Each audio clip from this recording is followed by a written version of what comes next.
A much more entertaining day in basketball happened in day 3 of the NBA playoffs last night as we had a couple of game 2s to get to. Let's go start out with Chicago and Brooklyn. Bulls got smacked in the mouth the other night, losing by 25 to the Nets. But the Bulls showed out pretty good. Their defense played much better, especially in the first quarter, although the second quarter they subsided a little bit, but they were actually leading at halftime by 1.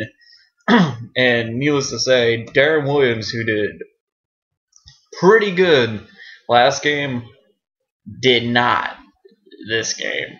As he struggled continually, he thought, okay, maybe it's the first half. Okay, the Bulls are riding off the embarrassment. They're trying to make a statement, saying they're not going to be pushovers the whole series. So it was only a 1-point lead at halftime for Chicago. But then the third quarter, the Bulls weren't playing around. I mean, the Bulls' defense was all over the place. They were getting everything. Kurt Heinrich, Luol Deng were hitting shots. And I thought Joakim Noah also played much better in this game than he did in game 1.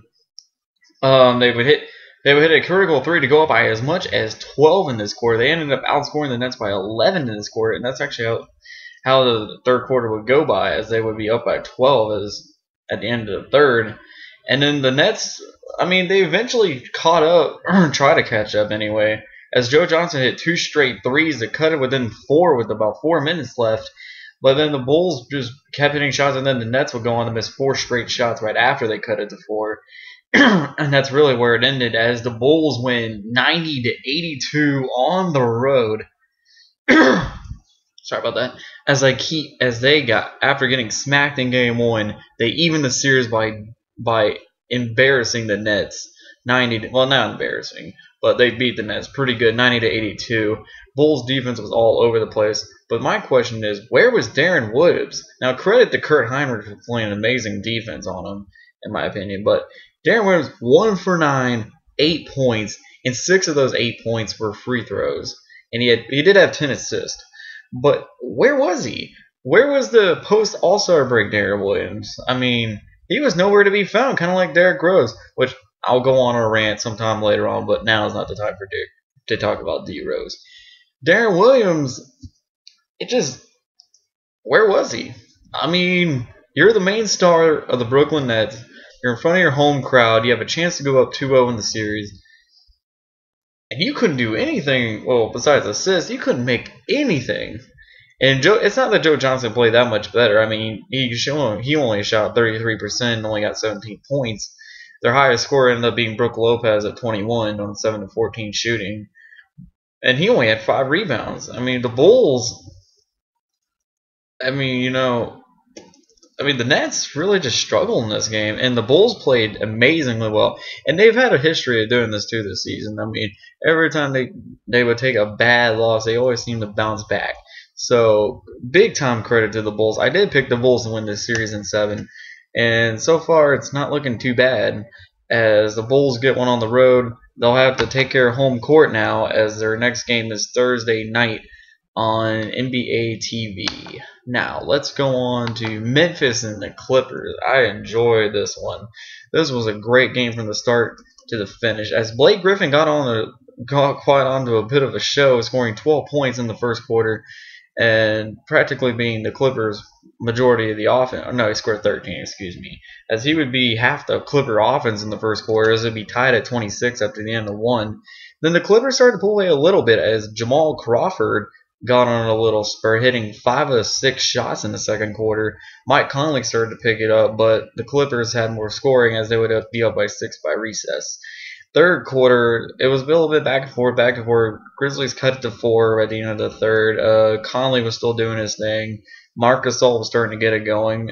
And in the fourth quarter, it just became the Chris Paul show in the final couple minutes, as the Grizzlies would tie it up on the Chris Paul would get the last 8 points for the game.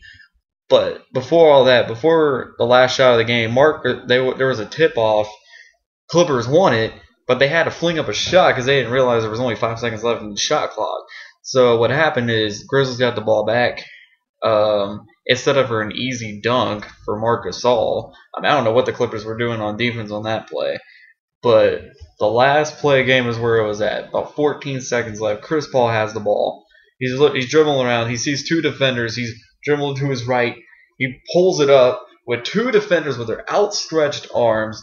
Paul banks the shot in, and the time expired, and the Clippers win 93-91. Well, technically there was 0.1 seconds left, but let's be honest. How often are you going to get an 0.1 shot attempt off? I mean, the only way I can really see it is if you inbound it so close to the rim that, like, one of your big guys, like, maybe gets a nod of the finger and tips it in. But even that would be the only way I could see you get a 0.1 second shot off. So I don't even. And even half of the team, half of Memphis Grizzlies went to the locker room, so it didn't really matter. But anyway, Clippers 93, Grizzlies 91. Clippers go up 2-0 in the series thanks to Chris Paul's 24 points, 9 assists, including 8 scoring the last 8 points for the Clippers. Tough break for Mike Conley, though. He had 28 points, 9 assists for the Grizzlies, but it just wasn't meant to be for their victory. And really, I think they need more production from Zach Randolph. He was supposed to be the big factor in the series, and I just haven't been that impressed with him this series. I mean, he's only averaging about 15 points a game in this series, and Marcus All played a little bit better, in my opinion. He was doing pretty well on defense. He did well on defense after the first quarter on Blake. But I just think the Grizzlies, if they want to win this series, first of all, they have to win the next 2 games at home.